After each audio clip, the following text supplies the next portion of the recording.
Hello, everyone. What is going on? My name is Timpedia, and welcome back to the TNT podcast. We're going to jump right into it. On my right. Oh, it's Friedman, also known as Andrew, but mostly known as Friedman. And on my left.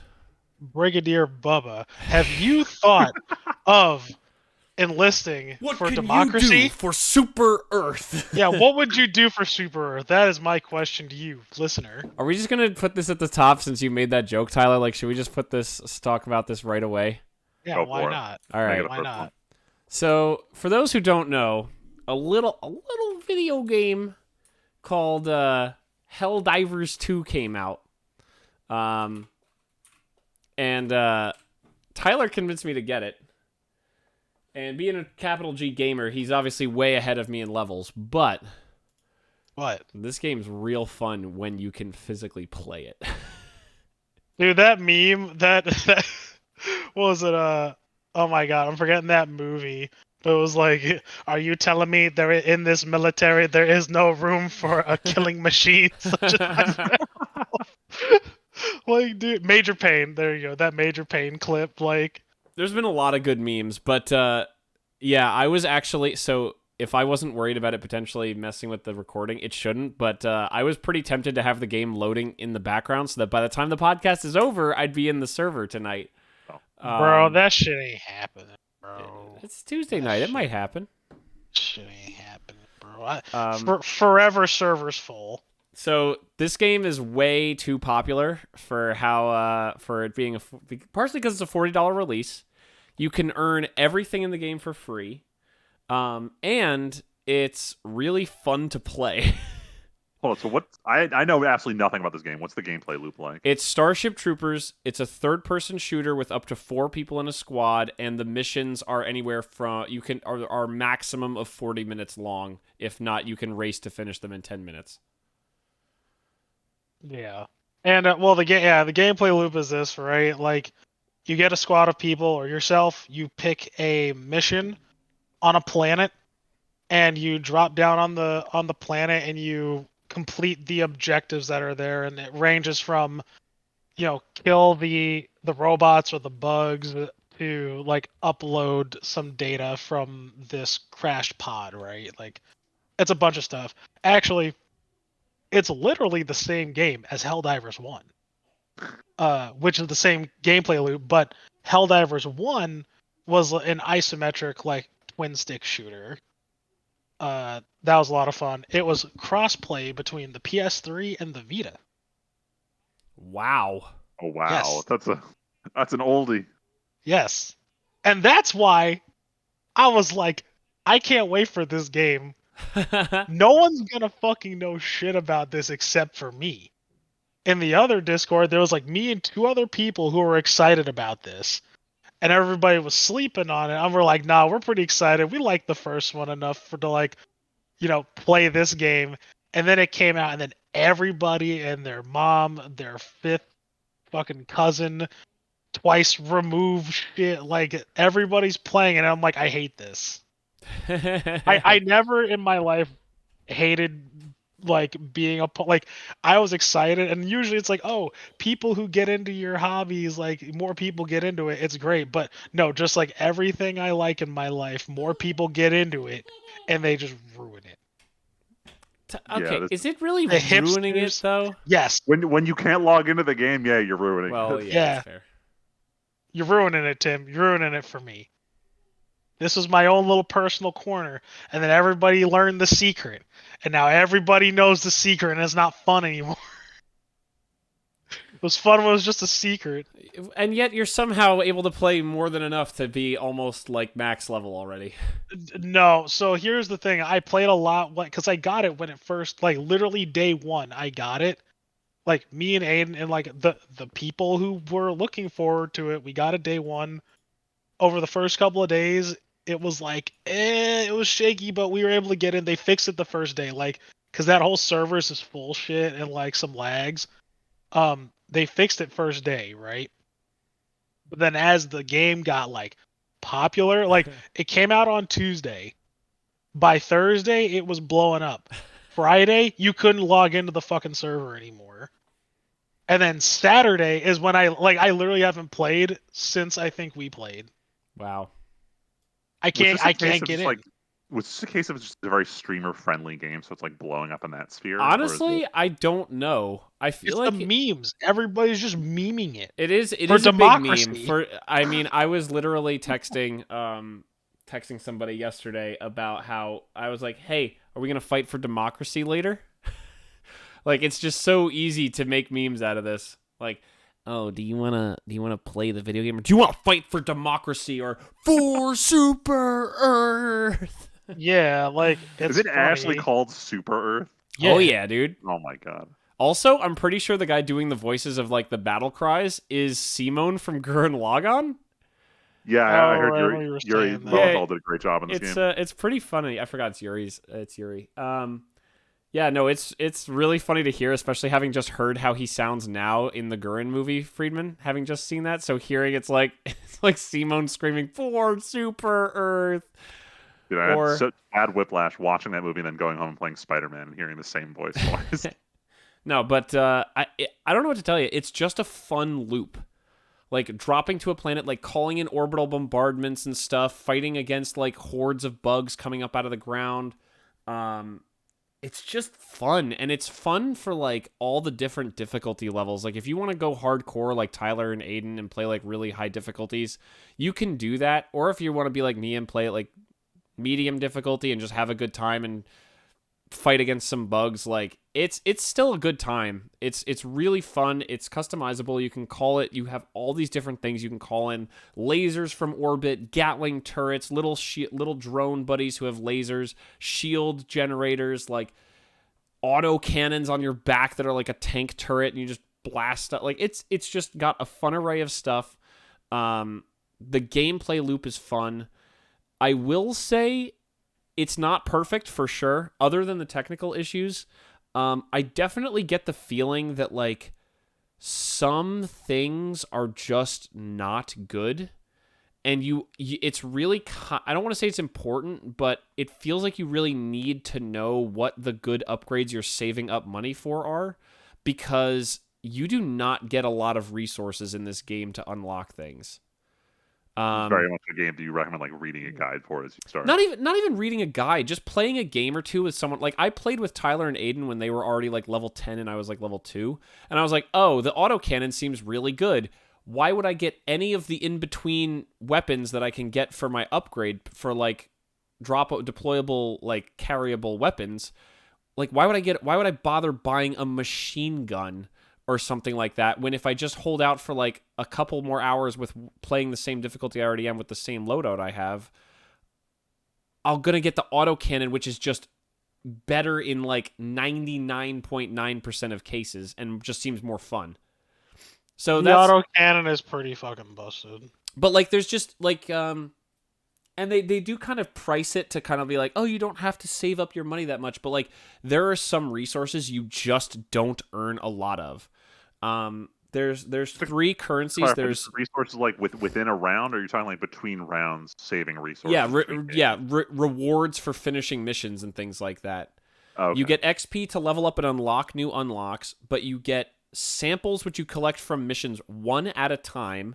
You have super credits, which is also the currency you can buy, which you used to buy timed release armors or pay for the premium battle pass in-game.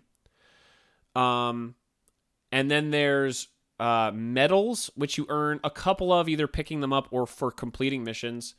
And actually, no, there's a 4th one, which is requisition slips, I think they're called, which is how you unlock new like orbital strikes, secondary weapons. Anything you can deploy in a mission is paid for with those.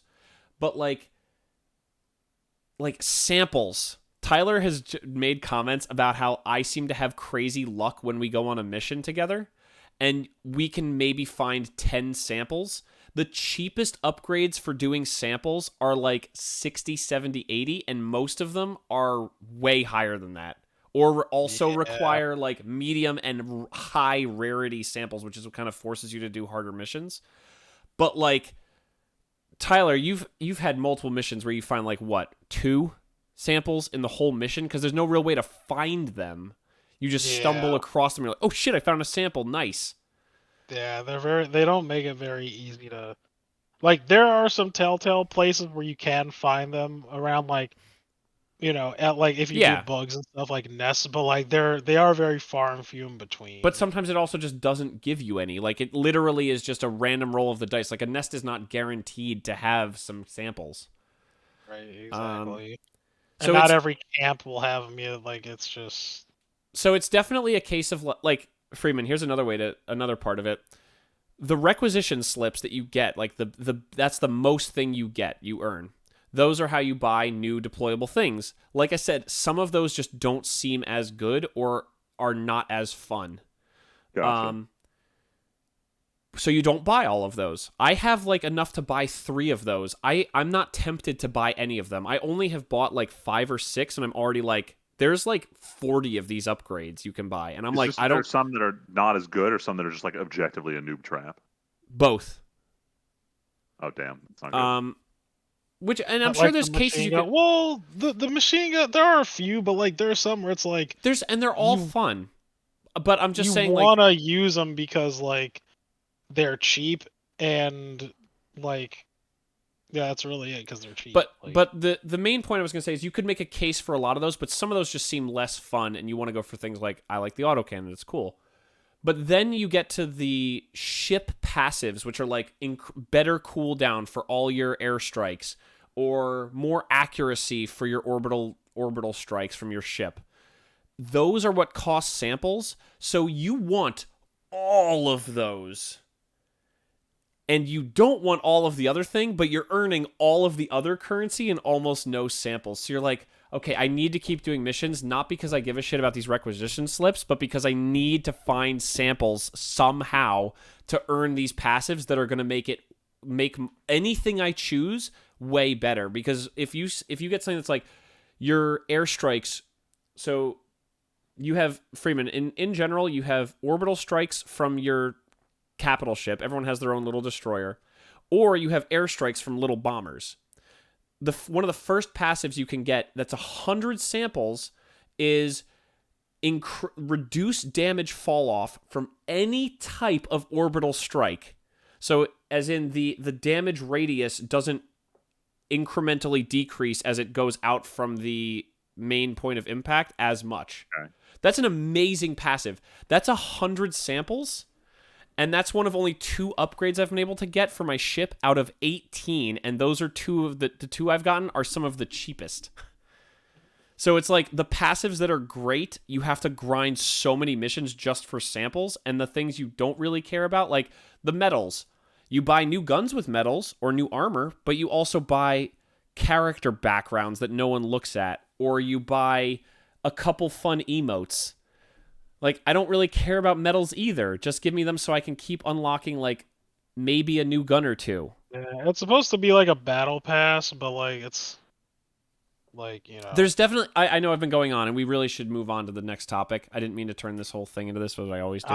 say I've been playing more than you, and I which is actually funny because you have more. Says on Steam you have more time than I do. Well, that's also because how many days Waiting. have I just left the game open for, like, 5 hours because I opened it, and I'm like, if I log out, I'll lose my server.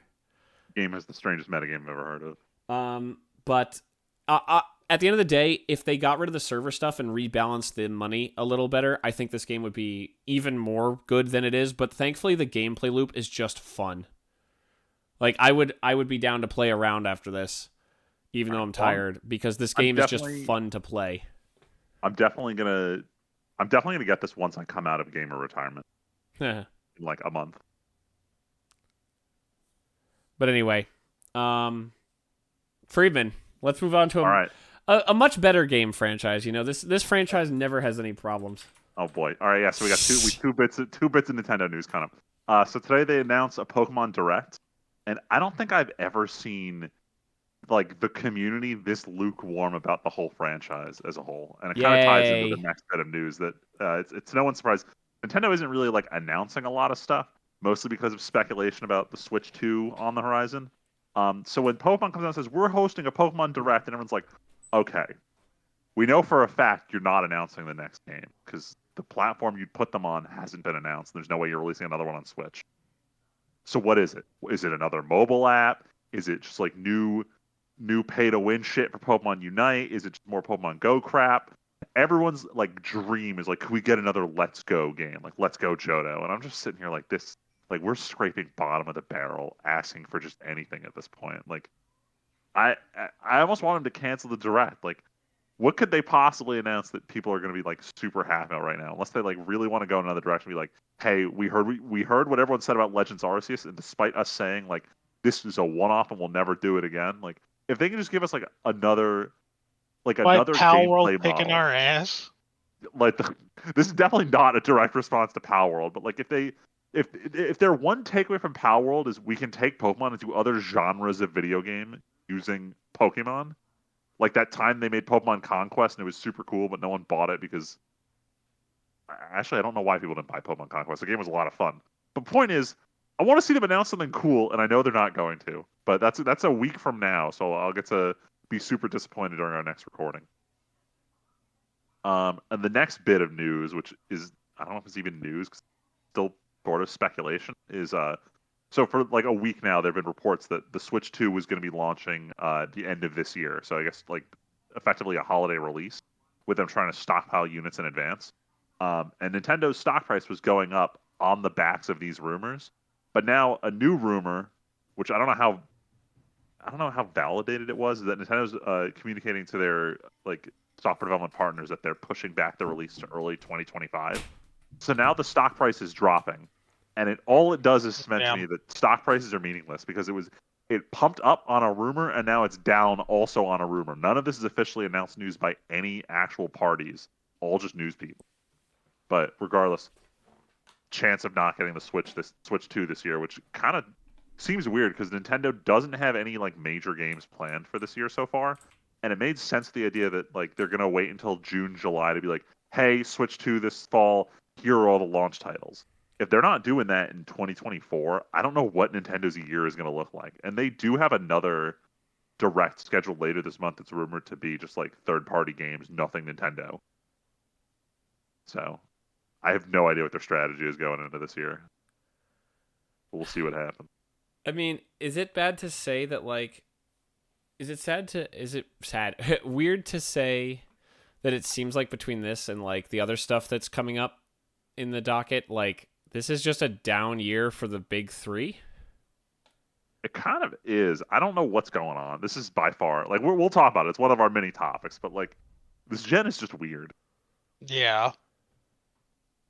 It is just weird. Because, like, I'm not gonna lie, Switch has felt like last gen for a while now. This is now a very old. This is an old console that didn't even feel that phenomenal when it came out, like in terms of hardware. It's just weird. Strange times for gamers. Strange time for gamers. Yeah, like That's yeah, the episode title, know. Tim. Strange time for gamers. Well, I was gonna say, you know what's strange? I can't do the Silent Hill sound, but Silent Hill is a strange franchise. No, I'm just kidding. Fucking Silent Hill, bro. You know what? Like, I know they were like kind of talking about it for a bit, but I can't help but feel that Konami is like really just trying to like, yo, maybe pachinko machines weren't the best. Maybe we should just get back to Silent Hill. Like, Oh, yo, Capcom is doing they're hitting it out of the park with these remakes that they're doing. Let's do Silent Hill 2. Everybody loves Silent Hill 2. And the gameplay trailer came out for it. And I'm like, Okay. Do I care about this? Okay. It's funny to hear you say that because one of the other podcasts I listened to, one of the guys in there was like, man, Silent Hill hasn't really been a good franchise since this game came out, and this game's like over, what is it, 20, 25 years old now? 20 years old. 20 years old for Silent Hill 2? Like, is it okay to just let a franchise go away? Like, this is always compared to Resident Evil, but say what you will about some of the Resident Evil games, but a lot of them have been good. Especially these new remakes. What? These new remakes have been yeah, 2 and 4 have been pretty. 3 was a little weak because it was short, right? Yeah. But you're right. But then like Silent Hill's like, boy, are they gonna just screw up the one good thing that the series ever had? Yup. I'm All right, I sure just the watched the gameplay trailer in fucking- the background. I can't help but feel like this looks a little weak. It looks weak, right? Like I'm just like, Weak as in what? Because the main character in Silent Hill 2 was weak in that game. Like it, I can't put my finger on it. It feels like there's just feels not. weird, There's right? nothing happening on screen. But it's not maybe tense. I don't know. Like maybe it might just be too close to how the old game was. Like when you watch, how do I put it? When you look at like Resident Evil footage, it just feels like there's a lot happening on screen, but it doesn't feel like it's distracting. There's just things happening. Whereas like in this trailer, like it's like there's two objects on screen and nothing else is moving. Hmm. I don't know. I feel like the quality is a little strange. Like it doesn't like something about it. I'm just like, eh. But also like I guess like I'm not that excited about it. Like I like Silent Hill games. Like I played 1 and 2 and I thought they were fantastic. And people said good things about 3. I tried playing it like not that long ago, like during Halloween to like I'm like, oh, but let's give it a try. Like I even got it like on installed on my deck. I was like, this is like kind of whatever. I even tried Damn. like watching a let's play. I'm like, maybe if I Mm. just watch a let's play of it, and I'm like, nah, this shit's kind of ass. And then Silent Hill 4: The Room was just fucking garbage. Homecoming wasn't good either, and I was like, well, this series is dead to me. Like this is just not even good. Yerp. Yeah, so I don't know. Even though, but I really like Silent Hill 2. Like Silent Hill 2 was like like definitively the best game in the entire series. Oh, sure. Like it's just it's so good. It's like a really good game. Like if people are into horror, like I mean, I'm sure it's one of those games where it's like if you're into horror games at all, you've probably played this. But I don't know. I'm probably not gonna get it, honestly. It Nope. feels like they're pandering like way too hard. This was After the break glass in case of emergency from Konami after not making good Silent Hill games, getting rid of Kojima. They broke this glass along with Metal Gear 3 remake. Solid. Like Yeah, after this the trailer came collection, out, yeah. yeah. Oh no, just the Metal Gear Solid 3 remake they announced. Because like after seeing this trailer, I'm just like, all Wait, right, Metal man, Gear where's Solid- where's What? yeah oh, you didn't hear about the that Snake one? Eater remake? I thought it was part of the collection. No, that's separate. No. Oh, it's never mind. separate. You're right. Yeah. Yeah, like it's got me concerned because I remember at first they're like, we're bringing back all the voice actors, and the voice actors like they're just reusing the original voice clips. Like everyone, calm down. To which Yeah. I heard that I'm like, okay, like so what kind of remake effort is going to happen here? So I'm very scared and want to see some trailers soon. Yeah, like we don't have any gameplay trailers yet, I think, for Snake Eater yet. No, just that one cinematic trailer of Snake in the forest. Yeah. So we'll see if it's good or not. Yeah, it's not often that I root for Konami. Honestly, I'm If not I rooting was for just gonna Konami. say, is that about to turn into a punchline of it's not often I root for Konami, and I'm still not rooting for Konami. Yeah, like I'm still not. Tyler, is it even worth? Speaking of things, why do you even root for this? Is it even I'm worth? definitely not rooting for it. I just want to know why this is still a thing. Why does Halo Season 2 exist? I've been seeing Yeah. so many ads for it too. Oh, Reddit. Every time you scroll Reddit, the ad is almost always for me. Honestly, it's either Helldivers 2, which is hilarious, or it's Halo Season 2. Yeah, like it's actually really funny. I maybe I was under the wrong impression. It was like, was season 1 well received? No, No. it was not. Freeman, don't you remember Tyler's review was like? Because I remember I watched the first action scene, and Tyler was like, "Cool, you can stop watching the Halo show now because the rest of it's fucking terrible." Yeah, Yeah, because I know you guys all didn't like it, but I didn't like look online to see what most people were saying. Oh, it got about it. ripped apart. Yeah, it got ripped apart by a lot of Halo fans on it. Like Maybe it's streamed well, surprised. just because people were like, "I know the name Halo. I'm gonna watch Halo." I almost guaranteed it streamed well. Oh my god, of course it did. Yeah. I look at the reception section on Wikipedia, and there's a whole blurb about the sex scene in season 1 and about whether or not Master Chief commits a war crime during the sex. I mean, he actually probably did. Now that you think about it, I never thought about it. But yeah, like she's a prisoner of war, and they bang. So, so you don't even know the story behind the No. human that he bangs, do you? No, not at all. Do you? I just do watched the you? first Do you, 10. I just I'll watched the say, first do you, 10 minutes of Tim? episode Are 1 you in Tim's aware living of the room and never human watched anything else. that they have as a care. covenant prisoner of war? A what? Oh, there are Like people who are human. working for the Covenant. No, so the plot is this girl was kidnapped by the Sengeli, and she was taken in as like, oh, you're a lower form, but like you're gonna be with the Covenant basically. Why? With the Sengeli specifically. That makes no. For those of you at home who are not fucking losers, it's the elites, the work people. Yeah, Work. why?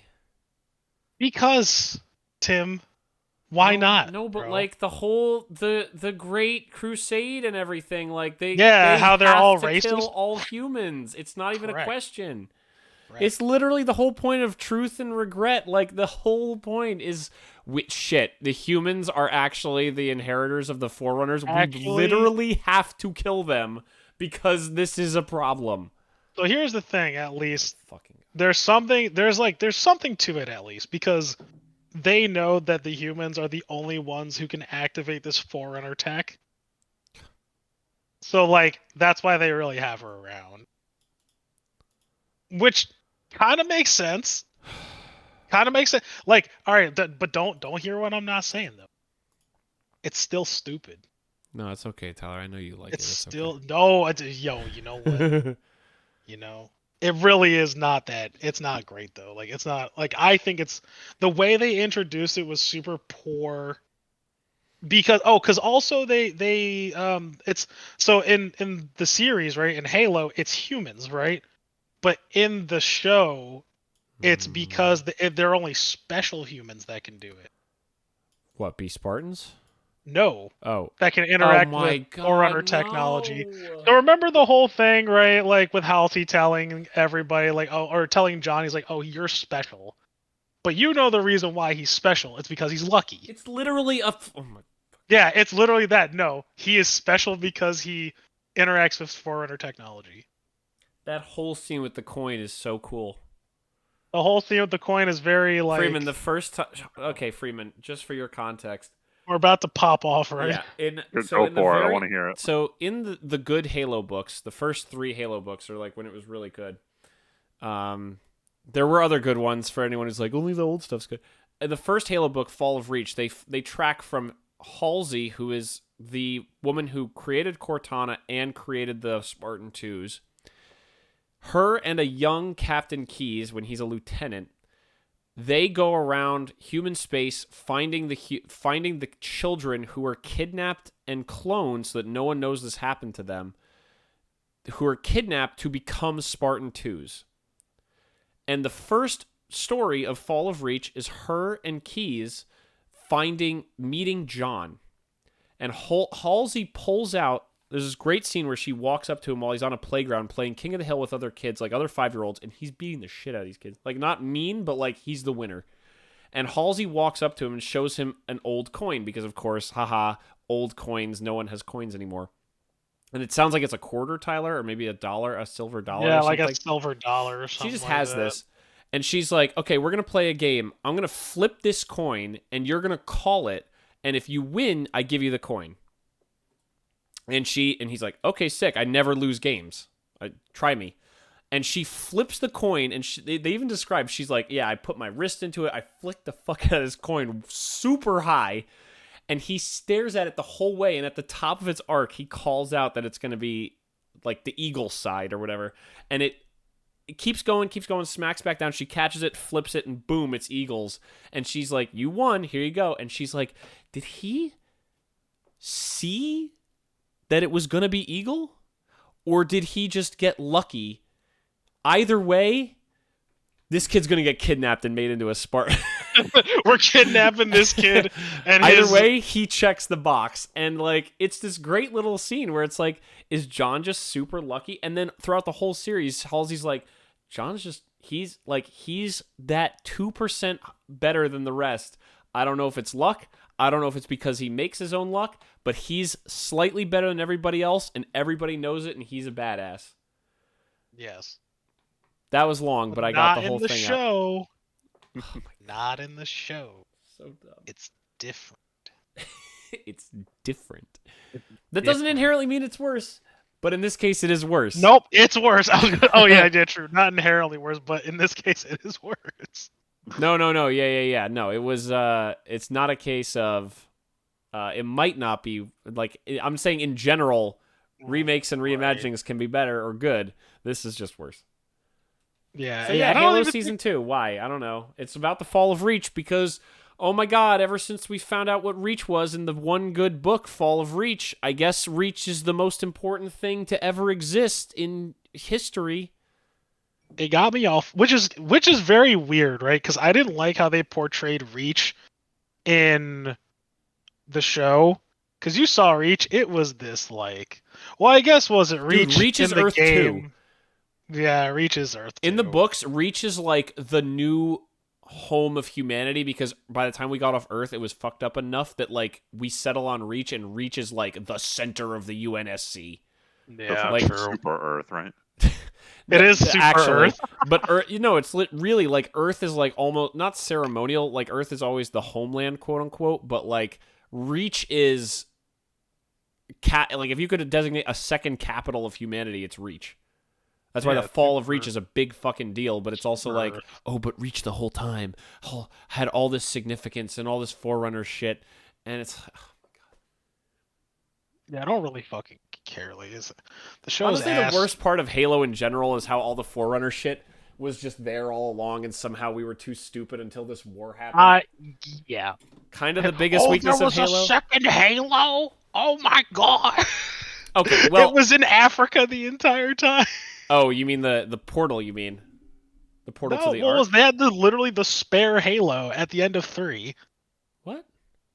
What do you mean, what? Wait. Tim, we played the game. Halo. Yeah. The Ark rebuilds a Halo. I don't understand. Yeah. What are you talking about? Stupid. Yeah, the portal being on Africa is whatever. Reach having Forerunner shit is whatever. But when you put them together, it's like, how did humanity magically have the librarian? That's when it all gets stupid. That's when I don't fucking care. Is all the librarian and the didact and now Cortana's the super villain. By the way, we still need to play Infinity or Infinite. We still have not played Halo Infinite. Work on that as co-op? Oh damn. I mean, it's been like a year and a half, I think, since co-op came out. Okay, good. At least it's out. All right. I'm pretty sure it's out. We need to can't remember. Hold on. I'm pretty sure it did. Well, we've been on this for a minute.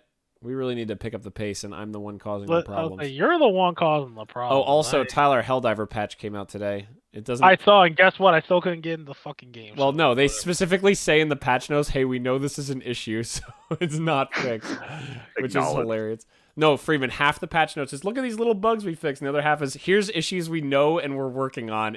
Login queue times are problematic. Damn. Fuck. I'm gonna do it live just to see. Oh, it also does say that Halo Infinite does have its co-op on. So, speaking of Halo floundering, you know what else is floundering? Microsoft in the Xbox space, because they're not floundering in general. Second company ever to break like $3 trillion, or like the new most valuable company again over Apple again, or some shit. I don't know. But Xbox not, sucks.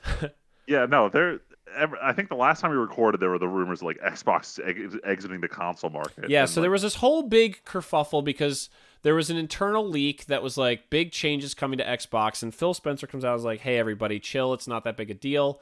And then they're like, "We're gonna do a podcast," and the podcast comes out. And it's like, we will be releasing 4 Xbox exclusives on PS5 and Switch, I think. Yeah. Because was Hi-Fi Rush, were all these games already on PC? I don't even remember. I would assume Hi-Fi Rush was just Xbox exclusive. They were just Xbox? No, it's also on Steam. Oh, okay, good. Well, these games... Well, okay.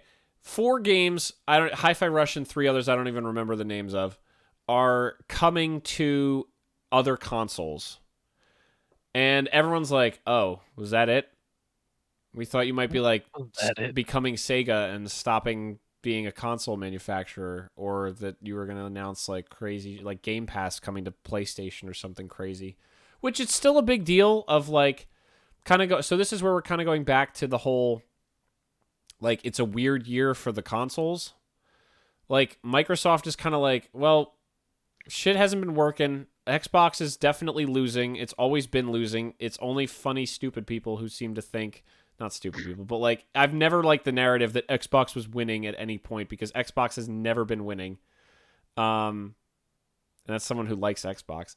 But Game Pass just burns money. Like, Game Pass is like Microsoft has been like, okay, we made all this money from Office, shovel it into the fire over here. That's Game Pass, because Game Pass doesn't make money. It just spends money. Game Pass is amazing, but it's still not making money. It's too good of a deal.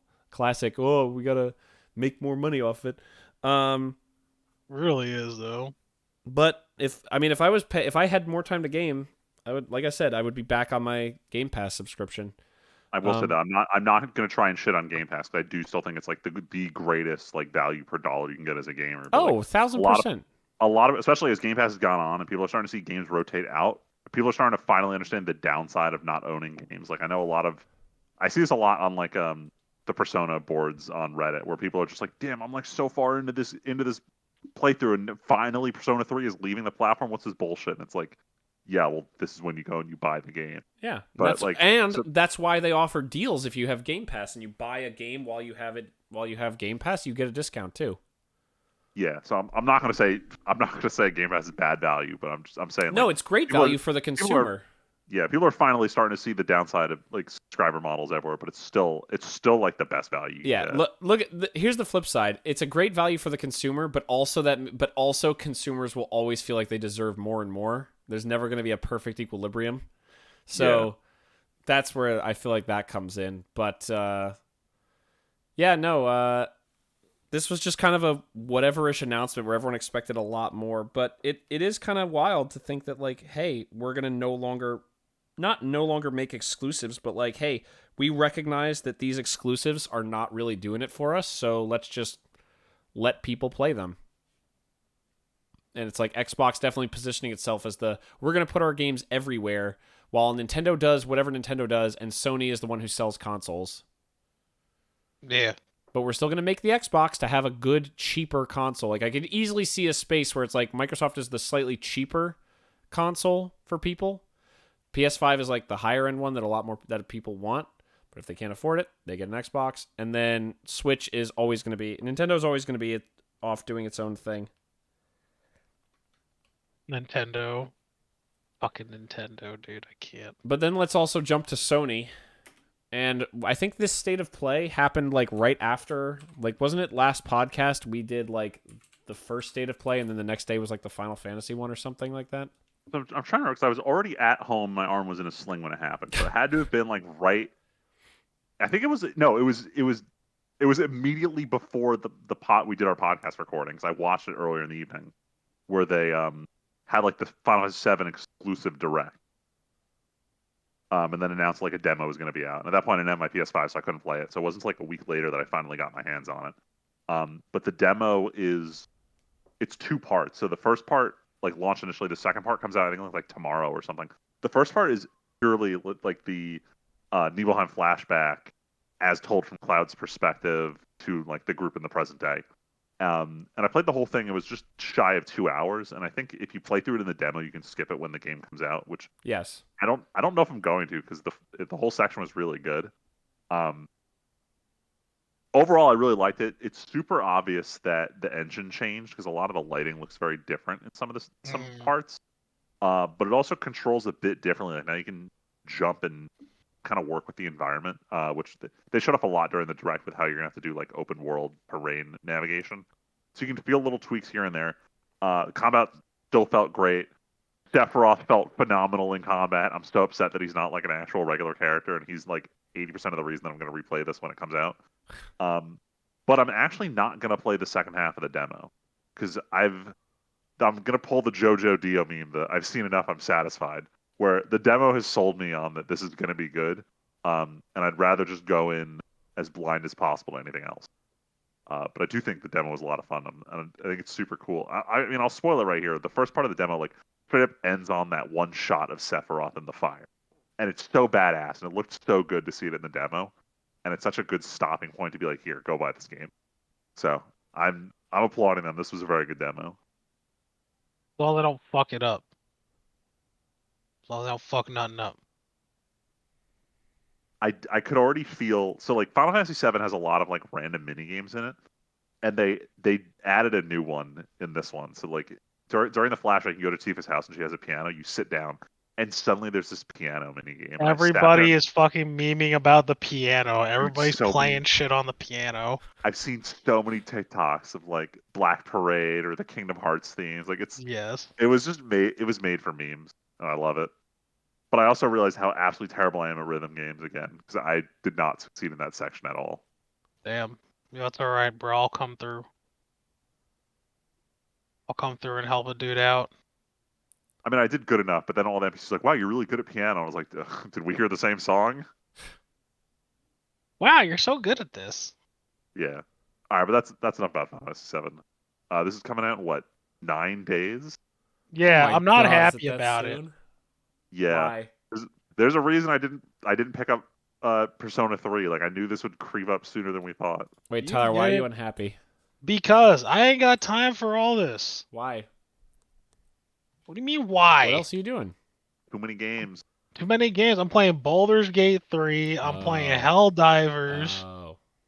Oh. I'm trying Are to you get playing- you to talk about what you're busy doing. Are you Yeah, playing well, it's Baldur's Gate that. solo, or are you playing with Michelle? Yeah, I'm playing with Michelle. So, like, we've been playing Baldur's Gate. She had me download a bunch of mods. But it's all a lot of fun, though. We're, like, getting towards the end of Act 1 or something like that. It's cool, though. It's actually funny. I'm, like, teaching her about D&D because, like, it's all... the corruption. Oh, no, she hates it. I know. They Yeah, all do she's it like, first. she's like, if I have to do this, like, it's not worth it. I'm like, damn, alright. Oh my God. It's alright. So, but yeah, I do think it was it's pretty funny though. But yeah, it's just a lot. Like so many things just came out, and I'm like, I just don't have the time to be doing all that. What else? What else came out or is coming out? Oh yeah, I wanted to play Helldivers, but probably not gonna end up playing Helldivers. So there's that. It's okay. I'll boot it tomorrow before I go to work, and then by the time I get home, I'll be in the server. Yeah, right. Actually, a few of my friends in my server are in it. Apparently, they got I'm in. sure they are. Yeah. What are we doing? Doing a podcast, and we can be playing Helldivers. That's what I'm saying. You mean waiting for Helldivers? Stand Yeah. by for Hellfall. You know. Yeah, I don't know. It is a kind of a bummer though. I've been like I've been anticipating this game for a while, but it looks like I'm not gonna be able to play it until I beat Final Fantasy VII anyway. So Oh my God. true, fucking true. Also, like, just real quick before we move on to like the next bit, like, because this is one of the few um like we were talking about exclusives for PS5. Man, I'm still not happy with how they're releasing Final Fantasy VII, Freeman. I don't know. I kind of wish they did it all at once, cause like I don't know. I feel like the whole thing about like me, like the fact that I don't get to carry over any of my shit from the first game is kind of annoying. The thing is, it's everyone. How do I put it? Like I approach it the same way. Like it's a game split up into 3 parts, and Square Enix is like, no. It's 3 games. This is Final Fantasy 13, Final Fantasy 13-2, and Final Fantasy 13-3, except for it's set to 7. Is the way it is. These are 3 independent games where like your progress between them really doesn't matter. It's the story that connects between them. Which, given the gap of time between them, I get it. Kind of bearer of bad news here, but they tweeted out they're targeting 2028 for the 3rd part, which means it will most likely it will most likely release on PlayStation 6, meaning that we are getting one of each of these on a different console. Bro, I'm gonna have a fucking kid by then. This is horse shit. Yeah. Isn't that a Can't fun have thought? this. No. not. It's not because you I can't. complain about No how more- I don't have enough time now. No and more now- you and Michelle gaming time. It's I get to game or you get to game, and how are we going to determine who gets to game? That's pretty much how it is. By the time the third part releases, people are going to be asking for them to remake the first part in what we Freeman, will then I'm sure define people as are already doing that. what People we are will just then define as unreasonable. HD in 2028. Or listen. Big brain move, Freeman. All right, you gotta listen to me here, because you I know already they're know what gonna you're do going to this say, and I shit. agree. You agree? So you agree that we should wait 10 years until they come out with Final Mix Part 2 and just Oh my release God. all the games at once, and then we Oh play my- all the games at once, Final Fantasy 7R, the Ultimate Collection. dude? Because you know they're gonna. Hold on, what was it? There was a game called Final Fantasy Type 0. They're definitely going to release Final Fantasy Type R at some point, and it's just Yes. this. No, that game was ass, by the way. Yeah, I own it. I've never actually touched it. I did. I tried playing it, and I was like, I didn't realize that it was it was a Vita game, or no, sorry, it was a PSP game that they re-released. Yeah. It Yeah, was that announced game the was same time terrible. as like 13 and then Versus 13, and then it had a different name. It wasn't supposed to be Type 0. It was supposed to be like, Oh yeah, it was during that whole like when 15 was supposed to be 13 deal. yeah, the Fabula Nova Crystallis Yeah. project, or the fuck they called it. The Yeah. dark times of Square Enix. Dude, that was so. But like, I remember when that shit was announced. That was like the hypest shit. We're like, yo, we're gonna have 3 different Final Fantasy 13 games. I'm like, yo, like, I remember seeing that trailer and thinking Versus 13 is going to be the greatest PS3 game ever made. And I said that so many times during that era. dude, yo, cause Noctis looked fucking cool as shit. I was like, That yo, first this trailer looks was so awesome. badass, and the music was so good. Anyway, we're gushing like Square Enix fans. Yeah. But do you let's, think the PS5 is dead though? Let's talk about this one. Yeah, so this came about. I threw this on here because of a pretty good Donkey video that came out Donkey a couple days video? ago, where he basically just spliced together clips of people talking about how the hype for the PS5 was so huge, and then it mostly ended up being a console of remakes or like that barely added anything. He showed off a lot of footage from like Last of Us. I'm trying to think of what other ones. I don't remember. It's Sony stuff. I don't really care. I almost said Elden Ring, my dumbass. Demon Souls. Yes, Demon Souls. Well, people complaining that the Demon Souls remake wasn't good, even though I heard it was amazing. I don't understand that because heard when it it was came good. out, everybody said it was good. It's the reason people bought a PS5 at the beginning was for the Demon Yeah. Souls remake. But I think people realized that the gameplay did get better in Dark Souls, and that's why they were like, "Oh, this isn't as good." Oh yeah, this is actually kind of old and dated. This is actually hard. Old and busted, new hotness. Put them together and you get old and hot, or new and Old busted. and hotness? Old and Hell hotness. yeah. Them cougars, bro. Anyway, and then it was sequels to games that barely changed anything, like the new Spider-Man games. Like, Game. just all these sequels that just kind of everyone, like, or Horizon, which are just kind of more of the same. Like, nothing really innovated or changed, and Sony seems to be signaling that, oh, hey, we're kind of, like, slowing down the PS5, like, it's kind of nearing the end of its life cycle, so that's why he made the video, and I just thought it was a good topic, considering we're talking about Xbox and Switch, so a Switch 2 coming potentially later this year or next year, and Xbox kind of going into, well, we're going to kind of put our games everywhere, and then Sony being like, well, we might put out a new console in the kind of near future, but also, like, we haven't done much with this current one. I do feel bad for the people who, like, just are now getting them because they're available, and, like, now Sony's like, yeah, we're thinking about getting rid of it. But I've kind of said this too, like, a year after, like you, me and Luigi got one, Freeman. I was like, yo, nothing's coming out for this thing. Yo, Yeah, who was I right mostly- all along to not get... For the most part, I just use it as a replacement for the PlayStation 4 Pro that I never bought. Like the upgrade from playing Witcher 3 on PS4 and waiting like 3 to 5 minutes for the level to load to waiting 6 seconds for it to load So- on the PS5 was like night and day. So yeah, As I a think that- hardware upgrade, it was very good. that's true. I think it would. I think for the people who wanted to play those PS4 games, this is your console to just skip to the PS5. But like other than that, why? So I mean, I'm okay. conflicted on why they're signaling the end here because realistically, it launched in 2020. We're 4 years into this console's life cycle. Like, if we want to be real here, but the PS4 lasted 7 years, I think, and even that Yeah. had the Pro in the middle. But like, we're reaching this stage where I don't know if you guys feel the same way, but it's kind of there used to be, I forget what it was, like it wasn't Moore's law, I forget what it was, where it's every year Yeah, the number doubles. of the number of microprocessors we can fit in a chip doubles or some nonsense like that. Yeah, I think it's Moore's law or something. But we're reaching the point where it's not economically feasible to sell that chip that has double every year. Yeah. So like I think one of the big indicators, and this is totally just me plugging that I got a new phone this year, is I used to have a Galaxy S20. And when I bought it, they said 4 years of software updates. And I was like, literally next month is when it stops getting software updates. With this year, they're like, we're doing it for 7 years. And I heard that announcement, and my first thought was, you're going to commit to this thing for 7 years? You're telling me there must be a slowdown in how much we're going to see like improvements in microprocessors that are in these things that you don't feel we're going to move that far along in 7 years that this thing isn't going to be outdated. I would And I not think, buy new technology unless like the only reason I upgraded my phone recently was because of battery.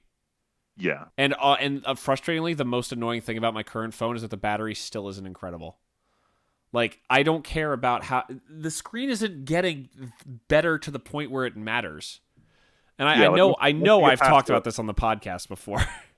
yeah, no, like once you get past the OLED upgrade, there's really not much more to go. But like the big point I'm going to make here, and Tim, this was the thing that I Oh had you yeah, yeah, guessing at yeah. the beginning of the Before we recorded, beginning of our pre-recording, was that a lot of these games are just like enhanced releases of PS4 games. We saw even a lot of games were still releasing on last gen consoles. yes, And a lot of people are just saying like the jump for PS5 was not that significant compared to previous console generations.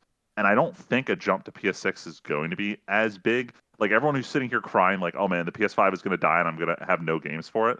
Like for the first 3 years the PS6 is out, guess which console every game is still releasing for? PS5. They're still releasing for PS5. And Yeah. I want to bring up the latest Steam survey to explain what's going on here. You look at the top 4 graphics cards people have. Yes, I love this data. Didn't we talk about this data on the last We did. podcast? The But we top can 4 dive into it. Yeah. are the 3060, a 60 series, the 1650, which released in 2019, the 3060 laptop edition, and then the 1060, which was, I think it predated the 1650. Yo, That's 1080, hilarious. 1080 Ti gang over here, baby. Yeah. Still going strong. 20% of Steam users are not using top-end graphics cards. No one's pushing the limits here, and you're seeing a lot more games. Even Microsoft's strategy is games on consoles. They gotta release for PC, and they gotta target what people on PC are using, Yep. which is not top-end hardware. So we're losing this push to be releasing stuff for the latest and greatest Well, PS5, and more to be like, can we release stuff that still targets PS4 because that's where people are. I think we're also hitting this ceiling with entertainment in general, that because if you think about it from when we were young till now, like graphics have grown exponentially all the time. Like you were talking about Final Fantasy Remake, like look at the difference between Final Fantasy VII when it came out and now. But Yes. really, how much farther are we? Like there is a ceiling to this where it doesn't, like, look at these. I know you guys have probably seen like the Reddit posts and stuff. Like, look at AI art. Like, art generating itself from AI already looks better than stuff that you could physically create 10 years ago. But like, we're hitting that point where it's not just about looking pretty. You have to do something interesting now. Yeah. Like, you can't ride like the console wars of the PS3 and early PS4 and Xbox. You can't be like, well, my game looks good, that's why I play it. Like, no, it doesn't matter anymore. The Helldivers doesn't look like the best game ever. It looks perfectly. I don't know. It looks pretty good. It's not. I mean, it's not stellar. No, yeah. but it looks great, and it is more than serviceable, and it looks cool. The giant explosion from the artillery looks good. It doesn't matter if it looks if the dirt splattered exact. Tyler, do you think you would care if the blood splatters on Helldivers were procedurally generated when you shoot a bug near you, or is it just cool that your outfit gets tattered when you're fighting bugs for 10 minutes and you survive? Honestly, it doesn't even. I wouldn't even care. You barely even notice because you're too busy looking at your reticle to kill bugs. Like, Yeah. I feel like we're hitting the ceiling. So I know this came up a bunch when Spider-Man 2 came out, where everyone was like, this is good, but it's kind of more of the same. And there was headlines about Sony executives being like, why are we spending hundreds of millions of dollars making these graphics incredible, making these giant ass games when we're not getting a But return on it motherfuckers- because no one gives a shit? Yeah, Motherfuckers are out we're here hitting the limit. playing fucking Lethal Company and Dude, Helldivers, Yeah. Tyler, I don't know if this is true. I was scrolling Reddit a few minutes ago while I was not contributing to Final Fantasy, and someone said, give the Helldivers devs some credit. Who would have expected that a game in their first game had 7K concurrent players max, and now 700,000 people are trying to play it at the same time on Yeah. Steam? Like, I literally said this. This is what I was literally saying. no, I know. I'm agreeing Yeah. with you, but like this No, I is not know, a yeah. game that had triple A budget. This is like a classic double A game. That's just a good gameplay loop and fun and not crazy predatory monetary practices. And exactly, like this is what people want, and it's like that again. It's not an. I would like to think this isn't like Lethal Company or like one of those other kind of game of the week kind of things. But even if it is, like, people are never going for those top. Spider-Man 2 is not a game of the week for anybody. It's a game that you watch streamers play or you buy and you're like, okay, this was my one open world game for the year. But, like, it's not the. Do you remember that game? Like, I fell off Horizon pretty hard because I'm like, this is just fucking. I'm tired of doing the same loops over and over again. I'm tired of the open world that's $1 billion with a story I don't care about and it just looks pretty. Like I mean, I like the loop. that's fine, Yeah, but I'm not saying it's for nobody. I know, but I know. but it isn't 10 times the budget worth more for Sony or the big companies to make those when you could make something like the guys who made Lethal Company. Wasn't it like one guy or something? The one guy. Man, Or you like could tell the shit was Palworld. made by one guy. Sure, or like Pal World. We'll get to Lethal Company because I played it. It was a team of like 5 But, like, guys who worked on that. Yeah, but like it doesn't. It takes a good idea. It doesn't take infinite budget to make a game that sells. And I think maybe executives. It's not have finally just realized- a good idea.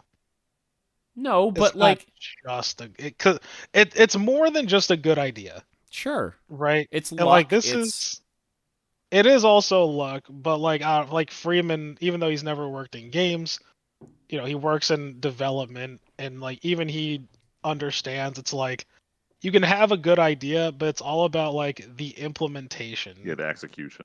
Yeah, like that's what it is. And like even me, like I've had that where we think it was like somewhat of an all right idea. Like if I pitch to you like, it's a co-op game where you play as a blind guy and a dog guides you around, compared to like this fairy twin stick shooter or like this mecha robot game, right? That's going to be 3D with fully customizable robots. You wouldn't believe that my game was the most popular out of all 3 of those games in school. Funny enough. And like it had nothing going for it. Like the art was like whatever. My buddy who did the art was like, he did 2D because we're like, yo, this is going to be the easiest shit that we could possibly crank out for like a game jam. And it turned out everybody fucking loved it. Like, but the fun side story, the school that I went to, I won't drop the name here because I don't know, whatever. They didn't want to. I heard later on because like they handed out like scholarships and like all that other stuff and like offered like things to like the games that like looked pretty, but they didn't want to offer to me and my team because the game did not look nice. But it was the most popular. But like it only goes to show like if you execute something extremely well and like you play it and like also on top of the luck and all that other stuff, like you have a good game and like you have something like, for example, like Horizon. It's interesting you bring up Horizon, right? Because like you can sink a lot of hours into Horizon, right? If you want to, like I got platinum in Horizon 2, took me like 50 hours, right? I without waiting, let's see, it says in Helldivers I have 28 hours. It's probably not. It's probably closer to 24, maybe even 23. But I can almost guarantee you, if it hits me the same way as like it has been, I'll probably sink another 23, 25 hours easily. into it. Minimum. And that's because the gameplay loop, the game is fun, and it has like it just everything just feels nice about it. One of the most, I forget who it was, but like when Bungie was first making Halo, like one of the, this is like a famous line from, I forget who, like was like the director of Halo. It was literally, they like told their guys like, make shooting this rock fun. And that's like their kind of goal was. They made it so like they quote made shooting the rock fun. But like if you look at Halo 1, like Halo 1 is dated, obviously. Like Combat Evolved is dated, but for the time, like shooting in that game was fun. Like shooting things in that game was fun. And it only got better from there. I could go on about game development. But yeah. Like, the fuck are we talking about? Anyway, to reel back into the PS5 actual dead? topic, I think Sony's full of shit. The PS5 is not dead. If they're PS5 ain't dead. clamoring that they absolutely need to release a PS6, my big question is fucking why? We're not at the point where the hardware is outdated. They don't have a competitor right. they're trying to compete with. Microsoft's not pushing other Xbox.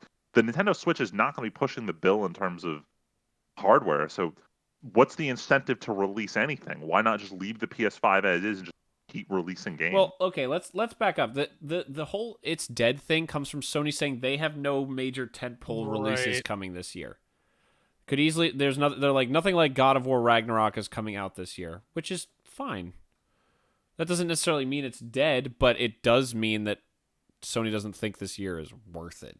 2024 is not their year, you know. It may also just be that a lot of stuff is slipping on deadlines. I know there's another article today about them like criticizing Bungie for not releasing certain deadlines. So there may be an unannounced game that they were anticipating being able to announce that they can't anymore. Yeah, true. They probably banked on Bungie putting out Destiny 3, except Bungie's a fucking garbage fire apparently. Don't you mean Marathon? Oh God, yeah. No, that was probably a passion project that Sony couldn't shut down, but is now never going to come out because everyone left. Wait, is it? No, it wasn't. No, Marathon literally just got announced. Yeah, and then they had the layoffs. Oh shit, I forgot about that. Yeah, they had the big layoffs at Bungie after Marathon got announced. And I was like, well, this game's never going to come out now. Who actually played Marathon though? Nobody, so whatever. Oh, the trailer looked cool. All right, we definitely don't have time for this mini topic unless we like literally don't talk about anything else. Can we save this for? We're at an hour already. We can hold off. We can hold off for another week. All right, because we're already over an hour and we haven't even done the unless we don't talk about our watched and played. What would we rather do? That's our whole podcast. Yeah, it's a whole podcast. That's what all two of our listeners are here for. No, let's just blow through and we'll save the mini topic because we're probably not gonna. We went off on some tangents during the stuff. We like did some mini topics all over. Fine. Yeah. Look at our timestamps: 15 minutes on Xbox, 15 minutes on PlayStation. I just think Power Fantasy suck, and you're wrong, Tim. Listeners, let us know what you think about Power Fantasies because we're talking about it during the next recording of our podcast. They can, tell us your favorite or most hated Power Fantasy. That's the comment request. Make a comment on one of those two things. And you might win TNT Comment of the Week. Yeah, right. We'll give you, I don't know, what kind of idiotic prize can we give you? A crisp high five if I see you in person. Tim will pin your comment. Pin the one comment to the one. Yeah. I'm the one of one winner. The one comment. Oh, sick. All right, Freeman, can you take us through the little bit of Japan? Oh, you mean the Weeb shit? Yeah, let's do it. So we are mid-season. Next season is mega ultra stacked. Almost everything's already been announced. Almost nothing needs hype because I think 12 of the top 20 are all sequels, so everyone already knows what's going on. So yeah, the next season's crazy, but nothing new. Next season's bonkers. Yeah, it's gonna be not great. Gonna lie, there's having gone through this season and just needing stuff to watch the last couple weeks. I realized there's not an insane amount of good stuff this season. But Well, next season's the gonna be best pretty stuff brutal. is still airing from last season. I think is the much Yeah, better way to put it. a Like lot of the good stuff is continuation. if I look at the new stuff that I'm actively watching week to week, it's only 4 shows. Yeah. Anyway, but in terms of news, this one's hot off the press. So, the Rascal Doesn't Dream of Bunny Girl Senpai franchise. Last time we left off, they had released the movie in the U.S., and they still haven't legally released it in any other form other than one time it was in theater. So, you still legally can't watch that movie. Since then, they've come out with 2 movies in Japan and have not streamed them anywhere on the internet. You still can't watch them. Aniplex is pulling another theatrical plan, but like, what do we do? We're now 2 movies behind. What do we do? Let's just do a double feature. So both movies are airing in theaters at the same time, subbed and dubbed. So on March 24th, you can go in and watch both movies back to back, and on the 25th, watch them dubbed. I don't know how I feel about this. I feel like the Gurren Lagann approach of just do a different movie each week was way better. I don't know if I want to watch them back to back. I know they are short movies. They're only 90 minutes each, so it's a grand total 3-hour adventure to watch the next 2 movies animated. But I don't know if I want to watch them as a double feature. But at the same time, if I don't watch them in theaters, I don't know when I'm going to be able to legally watch these movies, and I fucking hate Aniplex Freeman, for holding this gun to my head. I'm gonna be honest. This is the opposite. Like Attack on Titan, I remember waiting with bated breath for new Attack on Titan shit. I can't pretend I'm really caring about Rascal. That's the thing. Like I really don't care fell enough off. to go see in theaters. Yeah. Like Gurren was a only... fun rewatch in theaters, and even then I probably wouldn't do that ever again. But like Rascal just was not as good. Like talk about an anime that really kind of was the best for the first arc or 2, and then just kind of blub blub blub blub blub. So I don't know. I like the sister arc, and the saving grace is that movie 1 is purely like a direct sequel to the sister arc. So I'm invested in that one. I have no clue what the plot of the next movie is. Yeah, it's also really weird how they kind of jump around with the plots so much. Like, it's really hard to kind of center yourself and enjoy what's going on. I mean, hey, I would watch this. Like you said, if this was streaming, I'd watch this. But there's no way I'm going into theaters to watch a Rascal movie at this point. Yeah, I'm on the fence on whether I'm going to do it. Plus, I also don't know if we'll be able to drive at that point. So we'll find out. Also a problem. Yeah. Another announcement. So the Chainsaw Man author, for anyone who doesn't know, before working on Chainsaw Man, he did a ton of these one-shots or much smaller series. I know Fire Punch is one of his bigger ones that everyone's like really anticipating will get adapted at some point, 'cause it's technically complete. But one of his one-offs called Look Back is getting a movie that's going to air later this year. And I saw the announcement, and I was telling Tyler before the podcast, I wonder what studio is working on. And I go to look up the studio, and they don't have a Wikipedia article, which is not good. So it seems like a new studio is adapting this into a movie. So tempered expectations. I know that the author is famous for being a good author or whatever, but we'll see how good of a movie this is. Oh, and then Tim, you want to talk about the next one? Yeah, I just threw this on here because I was scrolling Reddit before and saw that this was confirmed. We knew out of all the new shows coming out in the next season, or not new, all the seasons or the shows coming back next season. According to Mal, the third most hype after Demon Slayer and Konosuba is reincarnated as a slime, which is pretty.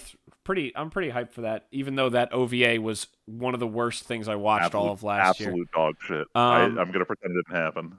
But apparently they confirmed that Slime is double core back to back both seasons. So spring season and summer season, no break, is 24 straight episodes of Slime, which is pretty good. Nice. So that's just cool. I'm not expecting the same for Konosuba or maybe even Demon Slayer. My Hero probably, but are you guys going to go see the Demon Slayer movie? No. Nope. It's just the recap movie. Every weeb I know is asking this question as a massive joke. Yeah, because why? It's not new content. It's also not even a recap. It's the last 2 episodes we've already seen, and then the first 1 hour episode. Whatever. The fact that Mugen Train has showed that they're not going to do crazy changes between TV and movie that are worth anything means that it's better to just wait and watch it on TV. Yeah. Like, why pay when I'm already going to get through Crunchyroll? Yeah, it's not like the Mugen Train arc in the TV anime added content to the movie. Plus, arguably, it made it flow less good, but still, it just added. It never took away physical content from the movie. Yeah, but then you go back and you look at like what they did with the Swordsmith Village arc. Like that first episode was in theaters, but like when we saw it at home, like there was nothing theatrical in that episode. Yeah, exactly. All right, yeah. All right, that's it for the Weeb shit. Yeah. Wow. So let's Sorry, go. I changed tabs to play the audio. All right. So we'll talk about Talk what we about watched and more played, right? weeb shit. Freeman, this is all your stuff. You're the one who was like, we Oh, need to yeah. do the podcast so I can talk about the greatest Yes, Gundam I show. gotta talk about the greatest Gundam show. So, I watched all of Gundam Unicorn. And I don't remember if I complained to you guys in person or if I was complaining on the podcast. I'm pretty sure it was on the podcast about how annoying it was to track down watching the actual OVA form of Gundam Unicorn and not the 22 episode recut that's on Crunchyroll. Only to find out after we recorded the podcast that the OVA version is leaving Hulu in, I guess now it's like 24 hours, which means I don't know how you're going to be able to watch Gundam Unicorn in its intended format after tomorrow, which fucking blows. But I watched all 7 episodes. Each of them is an hour, except the last one was like an hour and a half. So it was like a movie series. And I gotta say, this was like the best payoff for sitting through original Gundam, through Zeta, through Double Zeta, which not gonna lie, I skipped the second half because it fucking sucked. Watching Char's counterattack, all the OVAs. This was the ultimate payoff. Anyone who in 2010 said you could watch Gundam Unicorn without watching the previous shows, like from a technical standpoint, yeah, you're right. But it's like saying, yeah, you can watch the 5th Harry Potter movie without watching any of the previous ones. You can watch it. You're not going to understand half of what's going on. It's not really going to have any real payoff to you. But I got to say, this was like the perfect finale, which kind of blows because there's 2 more movies that come after this that undo a lot of what happens in Unicorn. Oh. Yeah, because like Unicorn ends with this big moment where it's like, finally, we have the resolution to all the wars. And then the next movie, Mobile Suit Gundam Narrative, opens with, it's been a year since then and everyone disagrees with it. So it's certainly interesting. But I got to say, this was like, there are so many good returning characters in this. There are so many good returning mobile suits. Everything was so well animated. The CG in this from 2010 kicks the ass of a lot of stuff that's releasing today. Like everything about this was good. The new type storyline paid off. We got they played around with the idea that ever since, so spoiler alert, at the end of Char's counterattack, Char and Amuro Ray kind of exit the franchise. And in every other Gundam since then, there's been a character who kind of fits the bill of Char. This guy who's wearing a mask, he's wearing red, he's the villain, and everyone uses the phrase, he's a Char clone. Well, with Gundam Unicorn, like, what if we actually had a clone of Char in this? And so it was interesting to hear his voice, but understand that like the Char clone himself acknowledges like, I'm not Char, I'm just here to like represent what he means to people. I'm here to stand where he stood. Yeah, like they play with the idea about like people only really need a symbol to rally behind. The symbol itself doesn't really need to mean anything, which I thought was pretty cool. But it just mostly just gave an excuse to bring back Char's voice actor, who's just so iconic. I realize I'm just gushing at this point. This was so good. It was the perfect payoff. I recommend anyone else who's getting through Universal Century Gundam and thinks like the first part sucks because it's old. You might be right, but just know there's a massive glowing red light at the end of the tunnel that is the Gundam Unicorn. Sunrise did it. They sold me. They convinced me to spend $200 on another Gundam. I haven't bought it yet, but I'm going to. This one has glowing LEDs in it. But yeah, Gundam Unicorn was a 10 out of 10. I loved it. 10 out of 10, huh? Yes, 10 out of 10. All right. It was like the perfect payoff. Glowing review. Glowing review, just like the Gundam Unicorn. You heard it here first, Oh my folks. god. All right, keep like, going, Freeman. Okay, yeah. Anyway, so the more. next one. This is my next potential 10 out of 10. I gave season 1 of this a 9 because season 2 is currently airing, but there's a show called Dangers in My Heart. And I didn't watch it when it came out because it was right in the boom of how do I describe this show? Or this genre? It's just Nothing Burger MC meets Quirky Waifu was the genre that I thought this show fell into. Like the take Dress Up Darling, which is not that egregious of an example, or something like Usagi-chan Wants to Hang Out, or Don't Bully Me, Miss Nagatoro. Like this genre of just like lonely guy and quirky waifu. This show seemed like it was gonna be the same thing, and then I go and I read the description, and it's the main character is obsessed with murders and he wants to murder his classmate. I'm like, all right, peace, I'm out. This sounds stupid. And I really wish the author hadn't like gate kept their own franchise by making only the first 2 episodes have this synopsis. The real synopsis is this kid doesn't know how to relate to his classmates, so he reads murder novels so people will leave him alone. Until he meets this girl who just doesn't think he's weird and just wants to talk to him. And then they just form a natural friendship. This is a cute, straight up high fructose corn syrup romance show. It's amazing. I love it. I sent this message to Tyler and Val, but like episode 9 opens with his arm in a sling, and there's this whole 3-episode arc about him having a broken arm. And I'm sitting there watching this with my arm also in a sling from my shoulder surgery, thinking, is this show retroactively pandering to me? I don't know. This came out like a year ago. Parody. Yeah. Oh my god. All I know is the show is adorable. I love it. It might be my favorite romance anime. It's that good. Oh, And this damn. is in a season that has another very good romance anime currently airing. But yeah, glowing reviews. I recommend this to anyone who wants a good romance. You just got to get past the first 3 episodes where the main character is like very intentionally has chunibyo tendencies, but those go away like instantly at the end of episode 3. The one thing that kind of turns me off because you were showing Luigi this the other day, right? Yeah, we were watching episode 1 while Tim was picking up food. Yo, that. Oh yeah, what the fuck was I playing? I was probably playing synthetic. The animation style, or at least like the character, like the way they look, I don't know how I feel about them. Yes, I agree with you 100%. Everyone looks kind of derpy. The main character's got Yeah. these massive eyes, and the main girl, she has, I don't know why they draw almost like she has chipmunk teeth in half the frames. So there is some like wonky animation here and there. So I'll concede that. But I will say that apparently season 1 was a way bigger hit than expected, so they had a much bigger budget for season 2, and it especially shows in the open where this full like 360-degree camera rotation while the whole cast is dancing from different angles. Like they straight up flexed on the audience. And I think I'm trying to remember if it was OLM, the studio that did Komi-san and the Pokemon anime, who did this one too. But whoever did it, like, very much got the okay to flex for season 2. So it had a huge step up. Highly recommend. But moving on, I finished Pokemon Concierge the other night, Yay! and I gotta say, like halfway through the show, I was kind of whatever about it. During the last episode with the Pikachu who couldn't find his voice, I thought that episode was so cute. I like shed like a teeny tiny tear at the end where you hear the Pikachu yelling. Very excited they announced a season 2 this week, by the way. Yeah, I know. I was gonna say that could have been in our news. Yeah, I figured we talked about it here. But I think the part that I enjoyed most about this is the target audience for this is the same target audience of original Pokemon. In 1996, we were all kids. We wanted to be the best. We wanted to be like world champions and shit. Now it's just, I want a job that doesn't kill me, and I still want to play with Pokemon. So it's the same target audience as Gen 1, but they figured out a new way to pander to us, and I think it was hilarious. Amazing. But yeah, I very much enjoyed it. I'm looking forward to the next set of episodes Netflix is going to put out. No, yeah, it was a ton of fun.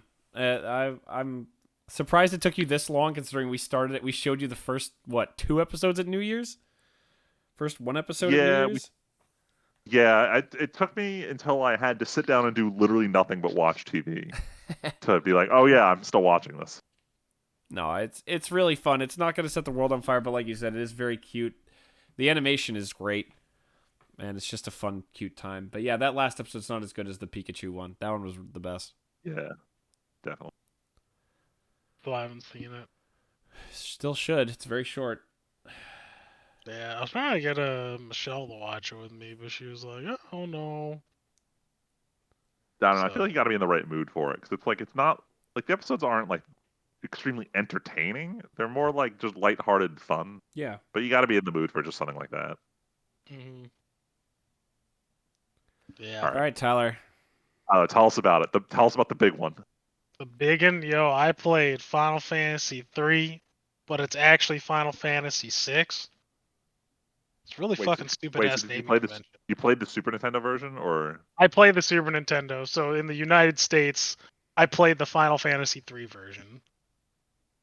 Or Final Fantasy 3. That's in the US. Yeah, I know. For listeners, it's super confusing. For those of you who don't know, in the US, this is the 3rd Final Fantasy game to come out. But really, it was the 6th to come out in Japan. And they didn't release any of those other ones here. It's really stupid. Except for 4, which was 2. Yeah, except for 4, which was 2. Like, fuck this. Like, it's so stupid. Like, I kind of looked the other ones up. I was like, damn, like, we really didn't get any of this shit. In our defense, 2, 3, and 5 are not particularly amazing games. From what I hear 4 was really good. I love 4. It was like I think 4 was the first Final Fantasy I actually like beat all the way. No shit. Yeah, so I genuinely love it. Huh. Yeah, I actually tried playing this game a few times. I stopped. I forget where I stopped. I stopped where like they split up for the first time. Really, the one of the only times like the party splits up. And I tried playing it again. Still couldn't do it. And then I watched around Christmas. I watched AVGN's video, which I don't even watch them really. Oh I wow, barely that's a watch YouTube crazy as it pull. is. Yeah, I know, right? It's so random. He's like, "Yo, I decided to play Final Fantasy VI, right?" And I'm like, "What the fuck?" It's so random. And then like he was like kind of going about it, and like it's one of those few like videos that inspired me. Like I'm talking like anything, not even just his. Like few videos that I'm like, you know what? Maybe I am gonna play this game. Why not? And so I got it on my deck and I just played it. I played the Super Nintendo version, which is like by all means I should have probably done some research um because it's definitely the inferior version. And like if you look at it, like if you play it, you'll see a lot of like really poor quality localization, Oh yeah. misspelled words, like also words that I'm just like, why are they spelling Phoenix Fenix? Like what the fuck? People just say some really weird shit that just kind of doesn't make sense. So I kind of wish I played like the Pixel remaster. Um, though I don't know, like I don't like the way the Pixel remaster looks. Like it kind of looks more It looks like similar. it's too smooth. It's too smooth. Yeah, like I like the aesthetic of the final of the Super Nintendo graphics. It just looked. I like the aesthetic of that art like just much better. Um, but man, I'll say if this is not a positive review, I don't know what it is. You take this for what it is. But after playing this game, it drove down my opinion of Final Fantasy 16. Oof. Yeah.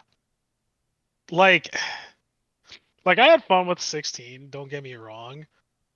But after playing Final Fantasy 3-6, I'm just like, yo, this Final Fantasy 3-6. Um this is what I was looking for in an RPG. This is kind of what I've been looking for in like Final Fantasy games in general. And it just really delivers. Like even it's an old game and I still think delivers. Like it has datedness to it for sure. Yeah. But the story is really good.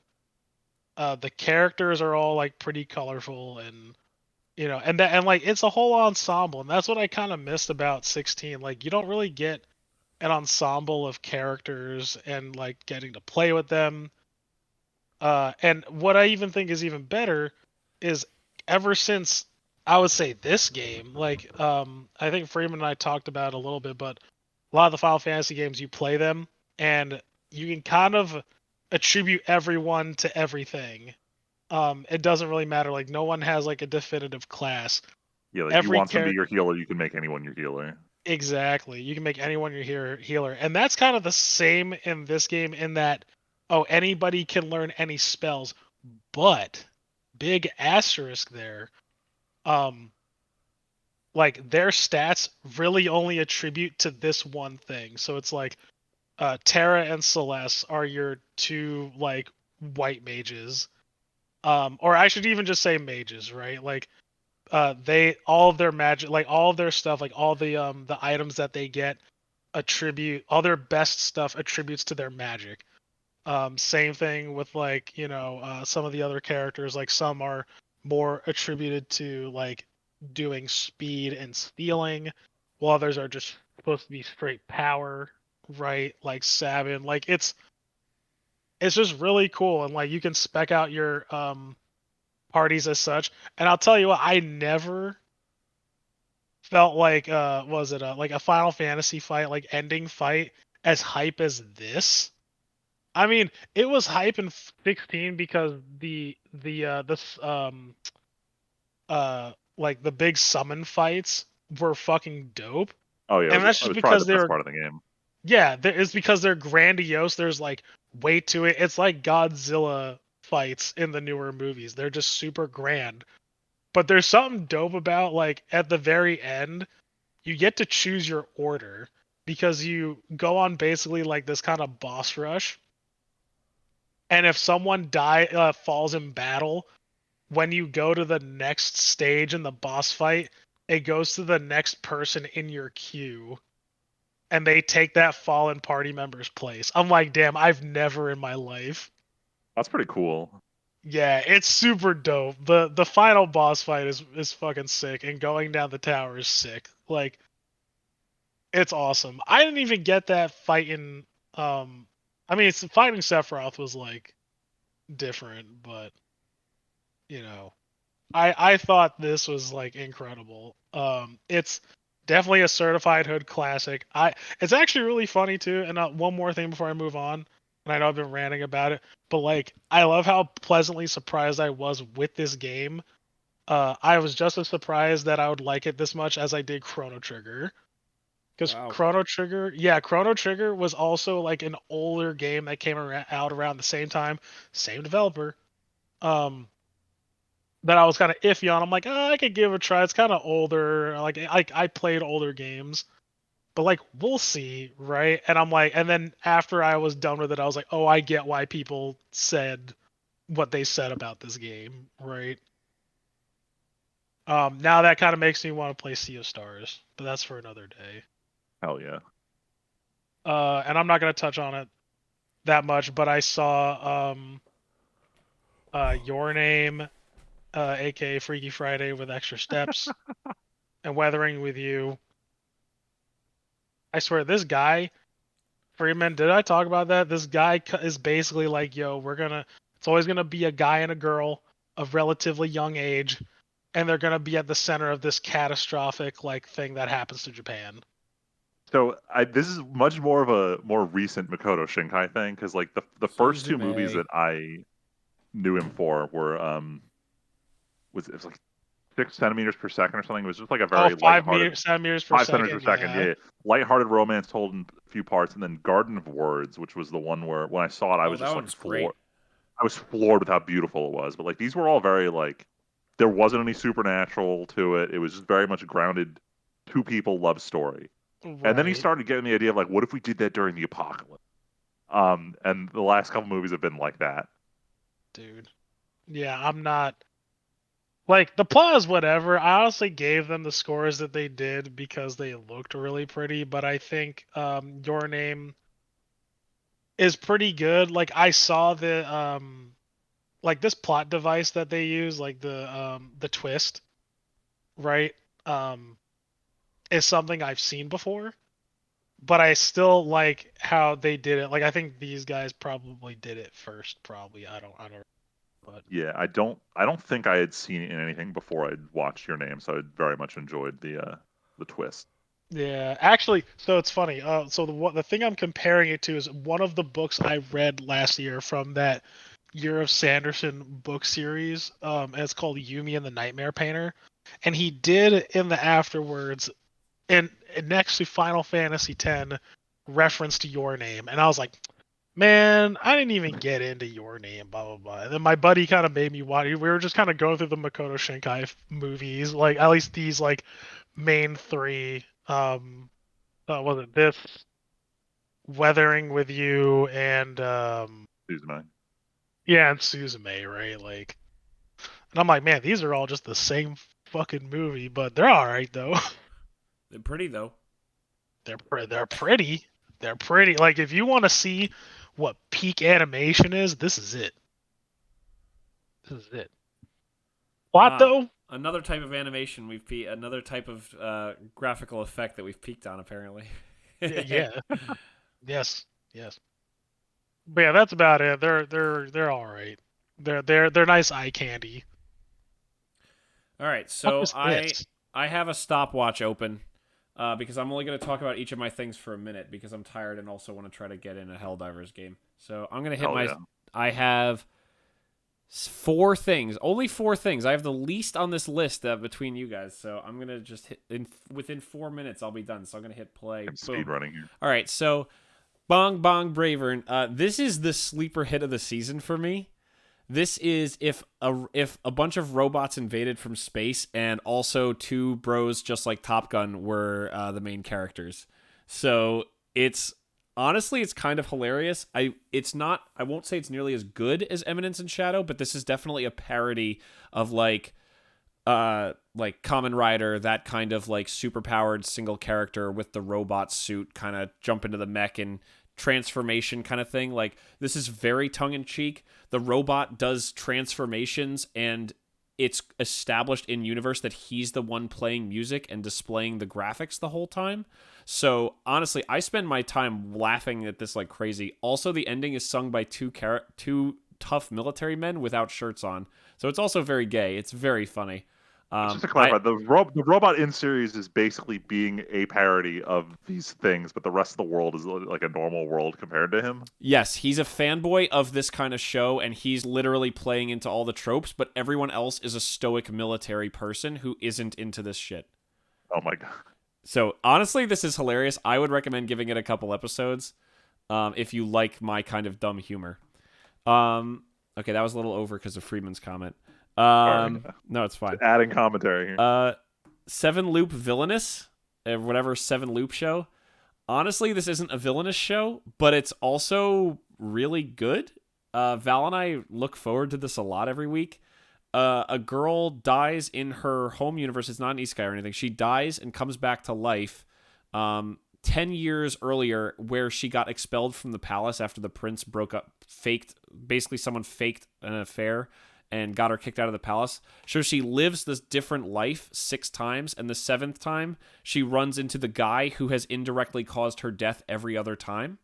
So she's trying to now change what has led to the same events directly that have led to her death every single time. Honestly, it's pretty wholesome and kind of fun. She's like super badass because she literally did a different life radically every single time. So it's another... This is definitely better than the other villainous show last season, so Val and I are having a lot of fun with it, and I'd recommend it to anyone who even sort of likes the villainous stuff. Sign of Affection. I haven't watched Freeman's Dangers in My Heart, and I don't know if I want to, but Sign of Affection is just wholesome from minute 0, and we keep waiting for the other shoe to drop for it to not be wholesome, and it just keeps going, no, it's okay. It's still wholesome. I will say it's kind of cheating a little bit because the main girl is deaf, and it kind of feels like there's that sympathy built into someone who's in that situation. But they handle it really well, and the main love interest for her is very into like being accepting and like talking through things and always trying to make sure he's doing the right thing for her, and like learns a lot about how to deal with her. And it's very wholesome and very sweet. And honestly, Val and I love watching the show. This is definitely the romance of the season for us. I only have one problem with Sign of Affection, though. Like, okay. if the main character wasn't so attractive, a lot of his physical stuff might come off as creepy. And I keep thinking that every time he does stuff, I agree. Just to hug her from behind randomly. I agree, and he learns and gets and develops that, which I like. He learns that that's not okay and that he shouldn't do that when people call him out on it, with her especially, and he's like, oh shit, that's right, I will stop. And then last but not least, I was told to buy Lethal Company, and I played about an hour or 2 on Sunday of Lethal Company, or yesterday actually. I played Lethal Company. I can see why... What? Is it worth the hype? So I only played like a pretty starter thing, and it seems like it ramps up in difficulty as time goes on, as you buy new gear and stuff like that. I can definitely see why this was the streamer game of the hype, because it is spooky, but this is also even less game than Phasmophobia kind of thing. It feels like it probably evolves into more, but it is fun to do like this group salvaging thing. But unfortunately, due to the design, a lot of the time like missions can be like, well, we physically can't do anything, so let's just not die, let's just end the mission kind of thing. It's still fun and it's only $10, but I definitely can see how this seems to me. I would say this is probably already on the way out, where like some people are going to be playing this for like a year and some people are just already done with this. So Yeah. it was a fun time. I'm not sad I spent $10, and it's the kind of thing I'm happy to have in my pocket going forward, but I don't know. This feels like another streamer game that is just people are going to get bored of pretty quick as soon as they're like, haha, I'm not having fun as much anymore. I realized the gameplay isn't as good as I thought it was, and I'm done. Yeah, game is okay. It's like it's kind of whatever. Like I played it for a little bit, and like when everybody kind of stopped playing it, I was like, I really wasn't upset that everybody stopped playing it. Yeah. Yeah, it's one of those games that, unlike Helldiver, the gameplay loop is just kind of the spook. And it's like, okay, it's spooky. I spooked. And then it's like, I wasn't but even spooky to me. It was like I thought it was just I haven't like played a horror game in a long time. But like when you Yeah. land on a planet and you walk into the door and you're like, well, I don't know where the other entrance to this is, and there's a monster like 2 rooms away, like, okay, guess we'll just leave. Yeah, from what I've seen, it seems like a lot of the fun is just like what you and your friends can make of it, as opposed to the game itself organically producing a lot of the fun. Yeah, exactly. And it's one of those games that in social situations, like Luigi, he met Hannah playing Phasmophobia. Yeah, you can have fun times playing games like this, but if you're not like grabbed by it, then like it's almost like why? yeah. And again, I would boot this up to play with the people I played with before, but not anymore really. I would never play with randos, let's put it that way. It's a party or nothing game. Yeah, I like Mario Party with random people. Yep. All right, I'm done. All right, so I'll close out real quick. So, during my recovery, I was watching a bunch of movies. I think I talked about a good chunk of them during our last recording. So, there's the 3 most recent ones that I watched. First one I really loved, The Big Short. If anyone hasn't watched it, it's satirical drama surrounding the 2008 housing market crash. Amazing cast. We got Steve Carell, Ryan Gosling. There's just so many random actors involved in this. I love this. I wish there were more movies retelling historical events with this kind of like tongue-in-cheek, rapid-fire style of retelling. I just thought it was really good. Yeah, I love depressing, but good. I mean, it's depressing what happened and how, even at the end where they like cement like how little was done in the aftermath of it, yes. really sucks. But the tone and how they told it, I thought was pretty powerful. I realize I'm just watching a lot of Ryan Gosling movies in the last year or so. He's a good actor. He is. He's enough. Anyway, moving There it along. is. I had to pick what to watch the next day, and I'm scrolling through Facebook, and I see someone post So random. the Leo Cheers gif from Great Gatsby. I'm like, that's it. That's the movie I'm going to watch this morning. So I threw it on with no expectations, because I also forgot like 90% of the plot line of Great Gatsby since I read the book in high school. And I think I told you guys Sunday, but like the movie's just okay. Like Yep. it's a visual spectacle. The music was good, but like if like it may have just been that the plot was trying to stay very close to the book, and maybe the book just isn't that gripping of a plot when you put it on a screen versus hearing the main character read his inner thoughts to you. But like it just wasn't that entertaining. Like, there was just a lot of partying and a whole lot of nothing happening for a very long movie. Yeah. Welcome to Great Gatsby. Welcome to Earth. How weird is it?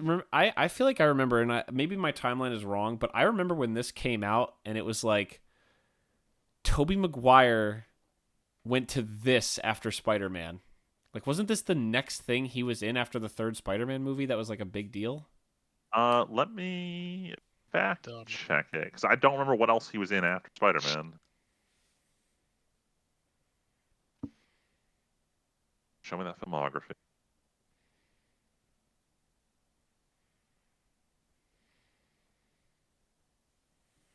Oh, here we go. So, Spider-Man 3, then he was in Tropic Thunder, Brothers, The Details, and Great Gatsby. So, yeah. Okay, so I don't remember was him probably in his biggest Tropic role so Thunder, far. so yeah.